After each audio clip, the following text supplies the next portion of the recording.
El almohadón de plumas, del escritor uruguayo Horacio Quiroga, cuento publicado en 1917. El almohadón de plumas. Su luna de miel fue un largo escalofrío.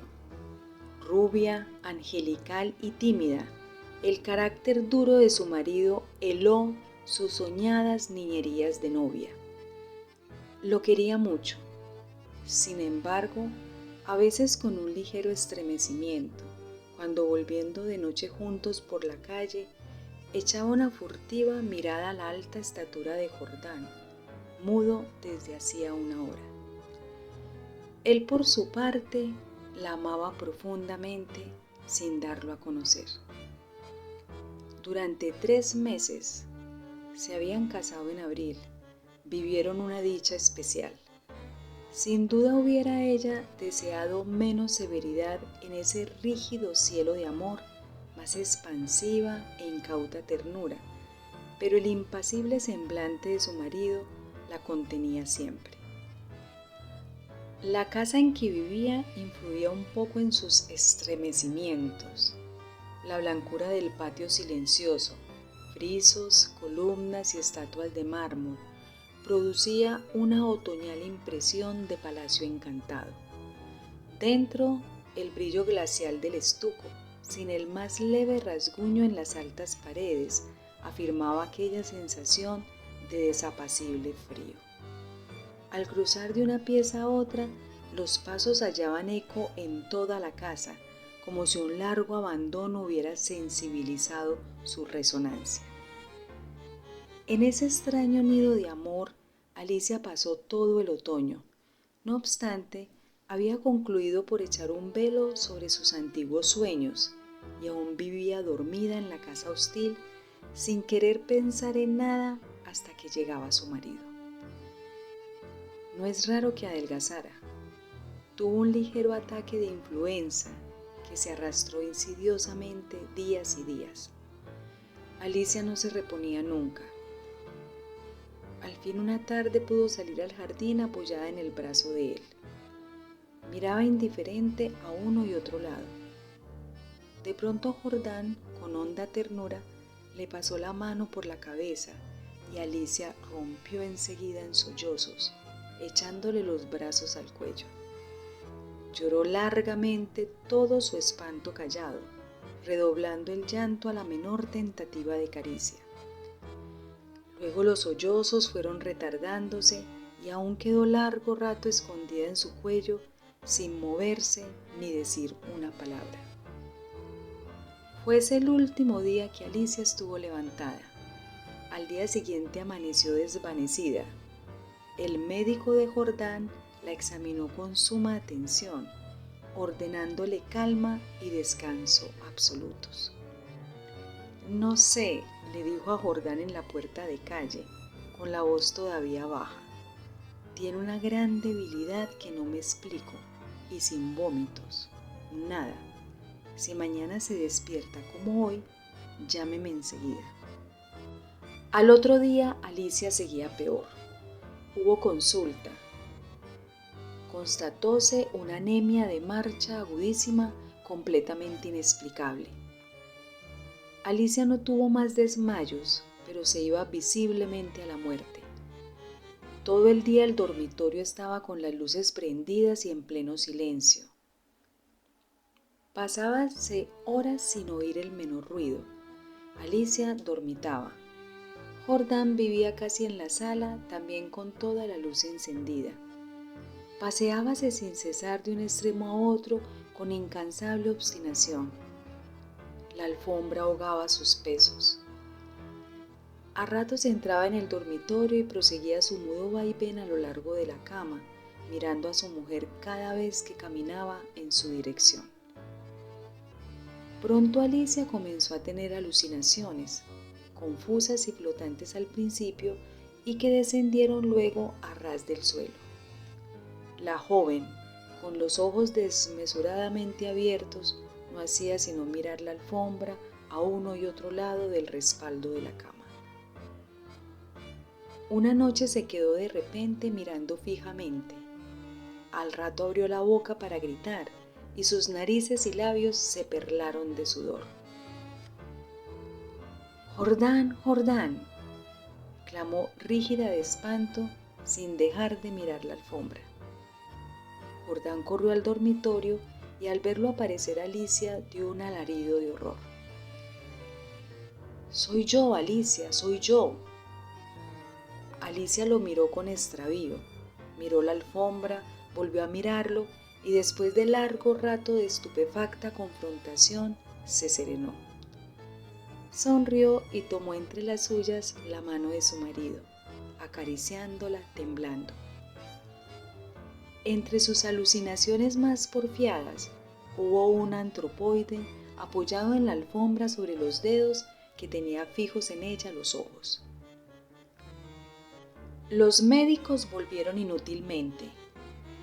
Había allí delante de ellos una vida que se acababa, desangrándose día a día, hora a hora, sin saber absolutamente cómo. En la última consulta, Alicia yacía en estupor mientras ellos la pulsaban, pasándose de uno a otro la muñeca inerte. La observaron largo rato en silencio y siguieron al comedor. «Psst», se encogió de hombros desalentado su médico. «Es un caso serio, poco hay que hacer». «Solo eso me faltaba», resopló Jordán, y tamborileó bruscamente sobre la mesa. Alicia fue extinguiéndose en su delirio de anemia, agravado de tarde, pero que remitía siempre en las primeras horas. Durante el día no avanzaba su enfermedad, pero cada mañana amanecía lívida, en síncope casi. Parecía que únicamente de noche se le fuera la vida en nuevas alas de sangre. Tenía siempre al despertar la sensación de estar desplomada en la cama con 1.000.000 de kilos encima. Desde el tercer día este hundimiento no la abandonó más. Apenas podía mover la cabeza. No quiso que le tocaran la cama ni aun que le arreglaran el almohadón. Sus terrores crepusculares avanzaron en forma de monstruos que se arrastraban hasta la cama y trepaban dificultosamente por la colcha. Perdió luego el conocimiento. Los 2 días finales deliró sin cesar a media voz. Las luces continuaban fúnebremente encendidas en el dormitorio y la sala. En el silencio agónico de la casa no se oía más que el delirio monótono que salía de la cama y el rumor ahogado de los eternos pasos de Jordán. Murió por fin. La sirvienta, que entró después a deshacer la cama, sola ya, miró un rato extrañada el almohadón. «Señor», llamó a Jordán en voz baja, «en el almohadón hay manchas que parecen de sangre».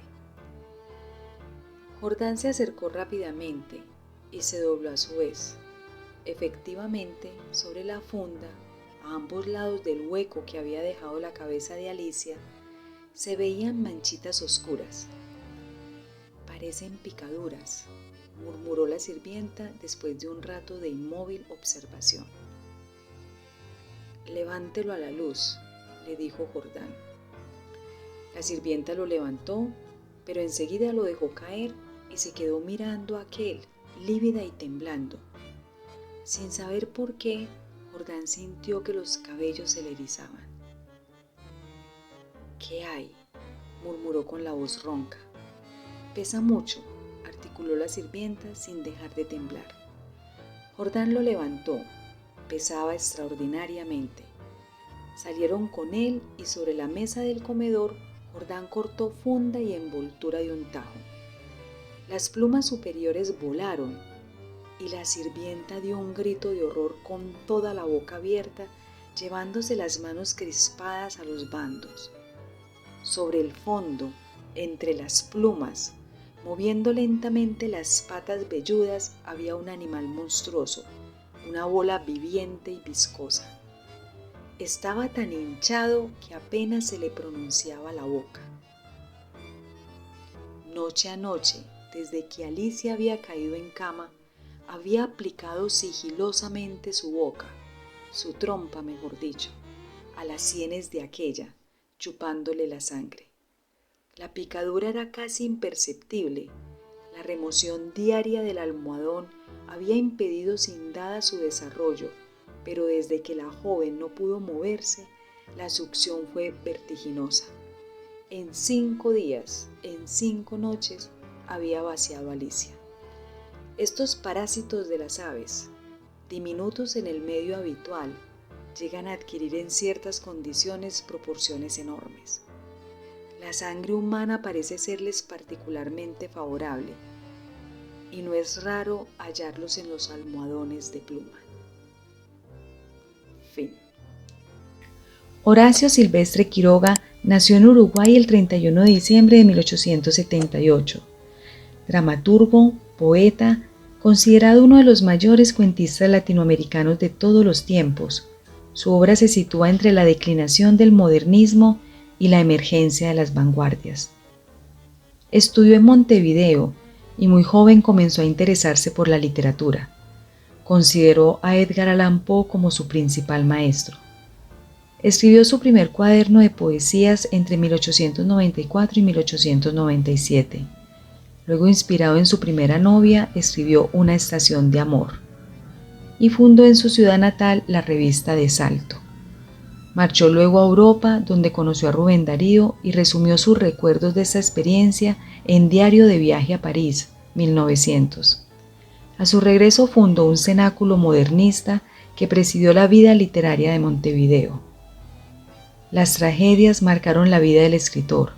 Su padre murió en un accidente y su padrastro y posteriormente su primera esposa se suicidaron.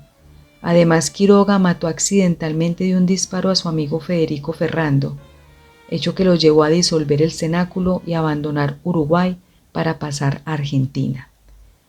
Ya instalado en Buenos Aires, publicó Los arrecifes de coral, 1901, seguidos de los relatos de El crimen del otro, la novela breve Los perseguidos y su más extensa novela Historia de un amor turbio. En 1909 se desempeñó como juez de paz en San Ignacio, localidad famosa por sus ruinas de las misiones jesuíticas, a la par que cultivaba yerba mate y naranjas. Nuevamente en Buenos Aires, trabajó en el Consulado de Uruguay y dio a la prensa las colecciones de relatos breves, cuentos de amor, de locura y de muerte, cuentos de la selva y el salvaje, y la obra teatral Las sacrificadas. Le siguieron nuevas recopilaciones de cuentos como Anaconda, El desierto, La gallina degollada y otros cuentos. Y el que es quizás su mejor libro de relatos, Los desterrados, 1926. Colaboró en diferentes periódicos y revistas, Caras y Caretas, La Novela Semanal y La Nación, entre otros. Sintiendo el rechazo de las nuevas generaciones literarias, regresó a Misiones para dedicarse a la floricultura. En 1935 publicó su último libro de cuentos, Más allá. Hospitalizado en Buenos Aires, se le descubrió un cáncer gástrico, enfermedad que parece haber sido la causa que lo impulsó al suicidio, ya que puso fin a sus días ingiriendo cianuro. Quiroga sintetizó las técnicas de su oficio en el Decálogo del Perfecto Cuentista, publicado en 1928, estableciendo pautas relativas a la estructura, la tensión narrativa, la consumación de la historia y el impacto del final.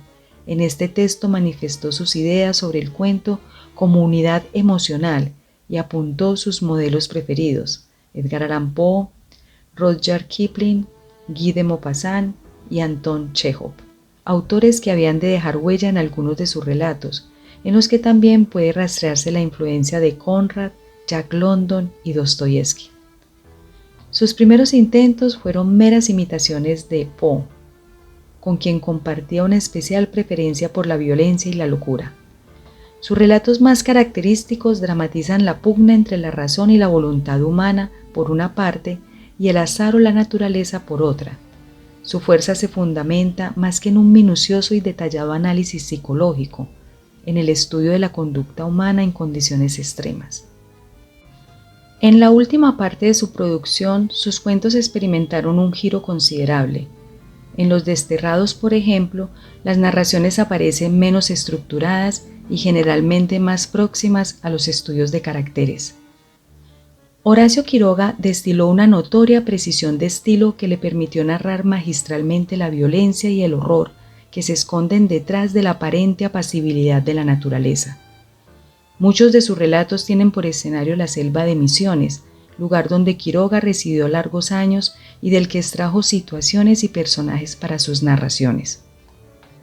Sus personajes suelen ser víctimas propiciatorias de la hostilidad de la naturaleza y la desmesura de un mundo bárbaro e irracional que se manifiesta en inundaciones, lluvias torrenciales y la presencia de animales feroces. Quiroga manejó con destreza las leyes internas de la narración y se abocó a la búsqueda de un lenguaje que lograra transmitir con veracidad aquello que deseaba narrar. Ello lo alejó paulatinamente de los presupuestos de la escuela modernista, a la que había adherido en un principio. Fuera de sus cuentos ambientados en el espacio selvático, abordó los relatos de temáticas parapsicológica o paranormal, al estilo de lo que hoy conocemos como literatura de anticipación. En el desarrollo de la literatura hispanoamericana, cabe situar la cuentística de Quiroga en una nueva línea surgida del ambiente intelectual del posmodernismo y del magisterio, que había tenido su primer anuncio en algunos relatos de Leopoldo Lugones. La naturaleza americana empezó a ser enfocada por entonces en sus características más alucinantes, en las extrañas mutaciones que anulan cualquier plan preconcebido a quienes se sumergen en ella. Por otra parte, el singular acercamiento de Quiroga a lo extraño y lo inquietante preludió el altísimo nivel que alcanzaría el cuento fantástico durante el boom de los años 60. Horacio Quiroga murió en Buenos Aires en 1937. Gracias por escuchar. Narradores: Marilena Gil y Fernando Gutiérrez. Libromante es un proyecto enfocado en la difusión de obras literarias. Suscríbete y siempre recibirás nuestro contenido. Deja un like y esto nos ayuda a llegar a más personas. Muchas gracias.